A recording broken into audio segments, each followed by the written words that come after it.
چونکہ اب ادھر جا چکا ہے جہاں پہ یہ سارے کے سارے معاملات اسپیس ٹائم کے الگ سے ہو رہے ہیں، تو وہاں پہ ایک ایسا پلانٹ ہے جہاں پہ اس طرح کا ایٹماسفیئر نہیں ہے جو سورج سے پروٹیکٹ کر سکے جیسے ہماری پلانٹ ارتھ کا ہے، جو کہ ہمیں سورج سے پروٹیکشن ملتی ہے۔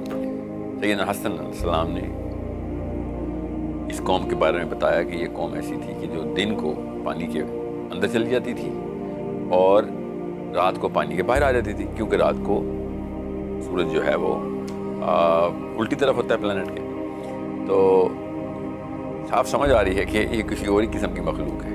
اب حضرت حسن علیہ السلام کے بارے میں کوئی یہ کہہ دے کہ حدیث ضعیف ہے، تو جس نے بھی یہ حدیث ضعیف جھوٹ باندھا ہے حضرت حسن پہ، اس کو یہ پتا تھا کہ ذوالقرنین زمین میں نہیں تھا، کیونکہ وہ مخلوق زمین ہی نہیں ہے جس کی وہ بات کر رہے ہیں۔ اور اگر یہ حدیث ضعیف ہے کسی بھی وجہ سے، مگر متن حضرت حسن علیہ السلام سے ہی ہے، تو پھر تو حسن علیہ السلام کو ہی پتا تھا کہ وہ اس پلانٹ پہ نہیں ہے۔ تو شواہد تو ہمارے پاس سارے ہیں، صحابہ کی ٹیسٹمنی سے ہی سارے کے سارے شواہد دینے۔ تو اس لیے کوئی یہ نہ کہے سلف صالحین کو کوئی اور مطلب سمجھ آئے، ساحل میاں آپ کو کچھ اور، سلف صالحین کو جو بھی مطلب سمجھ آئے، صحابہ کو جو مطلب سمجھ آئے، میں ادھر سے کھینچ رہا ہوں۔ بیچ میں جو کوئی بھی آ جائے وہ میرا نبی نہیں ہے۔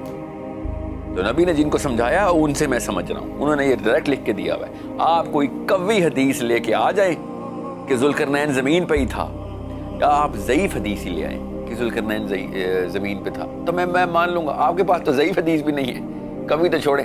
میرے پاس اگر ساری ضعیف حدیثیں بتا رہی ہیں کہ ذوالقرنین آسمان کی طرف گیا تھا، تو آپ کے پاس کم از کم ضعیف حدیثیں ہونی چاہیے کہ نہیں ذوالقرنین زمین پہ ہی گیا تھا۔